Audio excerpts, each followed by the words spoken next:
अगर आप बिहार मध्य निषेध कांस्टेबल 2026 की तैयारी कर रहे हैं और आपको समझ नहीं आ रहा कि कहाँ से पढ़ें, कौन सा सब्जेक्ट सबसे ज्यादा इंपॉर्टेंट है, कौन से टॉपिक्स बार बार पूछे जाते हैं और कैसे स्मार्ट स्ट्रैटेजी से सिलेक्शन लेना है, तो ये कंप्लीट स्ट्रैटेजी सेशन आपके लिए गेम चेंजर होने वाला है। देखिए, तैयारी तो लाखों लोग करते हैं, लेकिन अक्सर एस्पिरेंट्स इस बात को लेकर बहुत ज़्यादा कंफ्यूज रहते हैं कि क्या पढ़ना है। और सच बताऊं, उससे भी कहीं ज़्यादा इंपॉर्टेंट ये जानना है कि क्या नहीं पढ़ना है। मार्केट में इतनी सारी किताबें और भ्रामक जानकारी है कि रास्ता भटक जाना बहुत आसान है। आज का ये सेशन कोई साधारण एनालिसिस नहीं है, बल्कि ये एक अल्टीमेट प्रूवन स्ट्रैटेजी है। ये वो स्मार्ट ब्लूप्रिंट है जो सारा कंफ्यूजन जड़ से खत्म कर देगा और सीधा सिलेक्शन तक पहुंचने का रास्ता दिखाएगा। तो चलिए फटाफट देख लेते हैं कि आज के इस मास्टर क्लास का एजेंडा क्या है। हम कवर करेंगे पहला, एग्जाम पैटर्न और रियलिटी चेक। दूसरा, सब्जेक्ट वाइज बैटल ग्राउंड। तीसरा, 80/20 स्नाइपर अप्रोच। चौथा, एग्जीक्यूशन रोड मैप। और पांचवा, एक विनिंग माइंडसेट कैसे डेवलप करें। बस अगले कुछ मिनट पूरा फोकस यहीं बनाए रखिएगा। शुरुआत करते हैं हमारे पहले सेक्शन से, एग्जाम पैटर्न और रियलिटी चेक। आखिर इस बैटल ग्राउंड के रूल्स क्या हैं? सबसे पहले इन क्रिटिकल फैक्ट्स को एकदम दिमाग में बिठा लीजिए। Exam central selection board of constables conduct कराता है, और सबसे बड़ी, सबसे राहत देने वाली बात पता है क्या है? ये पूरी तरह से 10th स्टैंडर्ड यानी मैट्रिक लेवल का एग्जाम है, और इसमें कोई भी नेगेटिव मार्किंग नहीं है। जी हाँ, 0 नेगेटिव मार्किंग। इसका सीधा सा मतलब है कि एग्जाम हॉल में पूरे 100 के 100 प्रश्न अटेम्प्ट करने हैं, एक भी सवाल छोड़कर नहीं आना है। अब एक रियलिटी चेक भी ले लेते हैं। रिटन एग्जाम सिर्फ क्वालिफाइंग नेचर का है, असली मेरिट फिजिकल टेस्ट पर बनेगी। लेकिन उस फिजिकल टेस्ट तक पहुंचने के लिए रिटन में कम से कम 70+ का स्कोर तो क्रॉस करना ही होगा। अब अगर 2021 से 2025 तक के प्रीवियस ईयर क्वेश्चन एनालिसिस के ट्रेंड को डिकोड करें तो एक बहुत ही क्रूशियल बात सामने आती है। जनरल साइंस यानी जीएस पूरे 30% और जनरल नॉलेज यानी जीके 35% वेटेज रखता है। दोनों को जोड़ दे तो बन गया 65%। लिटरली यही वो अल्टीमेट डिसाइडिंग फैक्टर है जो एस्पिरेंट्स से 65% एरिया पर कमांड कर लेते हैं। उनका सिलेक्शन लगभग तय है। इसीलिए सिर्फ क्वेश्चन सॉल्व करने से काम नहीं चलेगा, इस डीप ट्रेंड को समझना बहुत जरूरी है। आगे बढ़ते हैं सेक्शन 2 पर, the subject wise battle ground.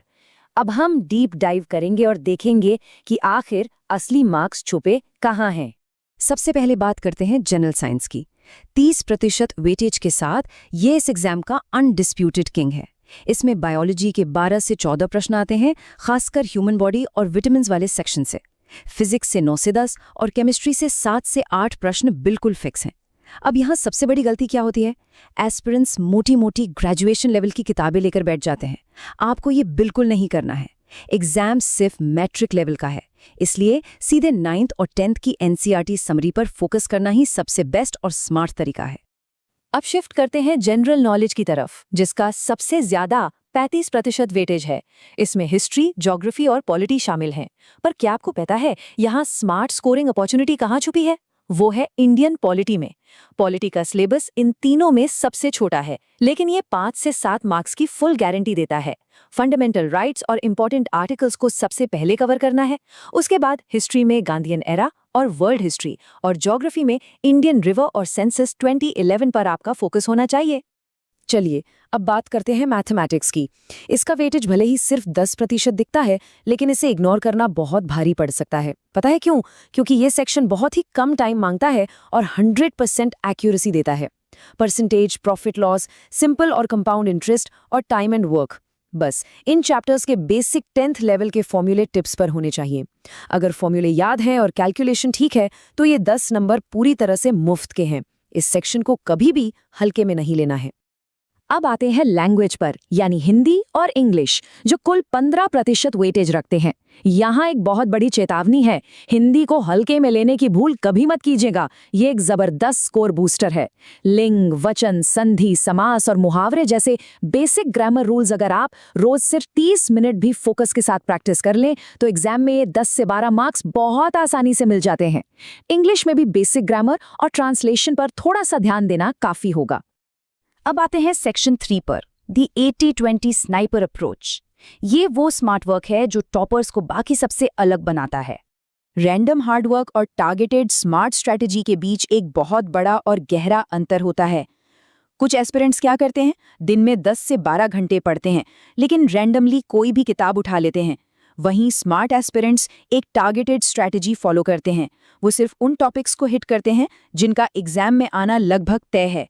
एक कोचिंग मेंटर की फिलॉसफी हमेशा याद रखिएगा, स्मार्ट और कंसिस्टेंट मेहनत हमेशा बिना डायरेक्शन वाली मजदूरी को हरा देती है। तो वो गोल्डन स्कोरिंग टॉपिक्स कौन से हैं, इन्हें एकदम दिमाग में बिठा लेना है। यही असली 80-20 रूल है। ये वो लो एफर्ट एरियाज हैं जो आपको हाई स्कोर की फुल गारंटी देते हैं। जैसे कि सेंसस 2011, यहाँ से प्रश्न आना फिक्स है। बायोलॉजी में विटामिन और ह्यूमन डिजीज, मॉडर्न हिस्ट्री में गांधीयन एरा, मैथ्स के बेसिक फॉर्मूले और हिंदी ग्रामर के मुहावरे, यहीं से सबसे ज़्यादा क्वेश्चंस पूछे जाते हैं।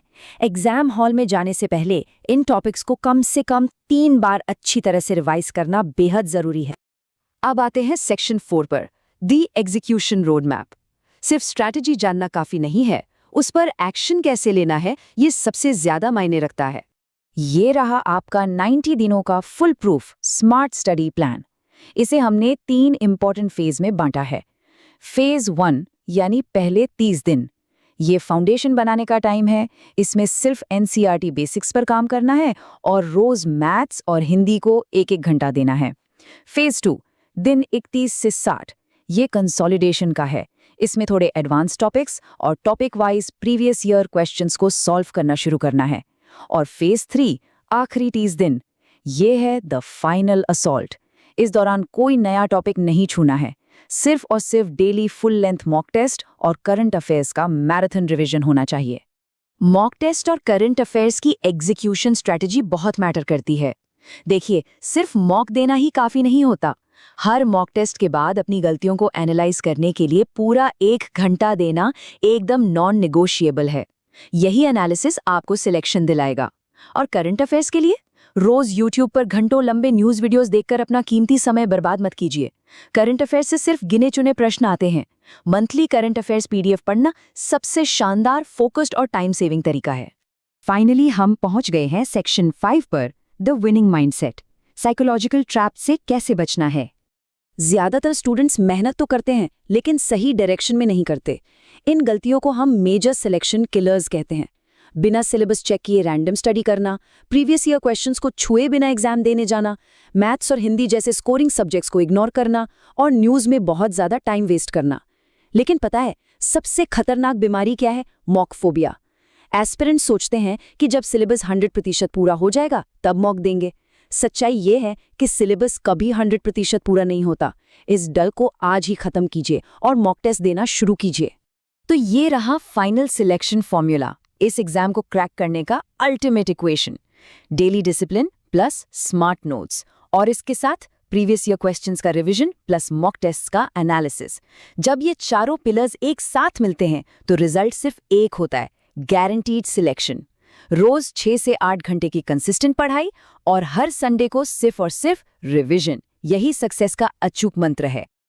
अंत में बस एक ही सबसे पावरफुल बात याद रखिएगा, सिलेक्शन सिर्फ मेहनत से नहीं, स्मार्ट कंसिस्टेंसी से होता है। कंपटीशन की इस भीड़ में हर दिन थोड़ा इंप्रूव करो और एग्जाम वाले दिन खुद को सबसे आगे पाओ। अगर ये स्ट्रैटेजी सेशन हेल्पफुल लगा हो तो चैनल को सब्सक्राइब जरूर करें और कमेंट करके बताएं कि अगला स्ट्रैटेजी वीडियो किस एग्जाम पर चाहिए। Thanks for watching.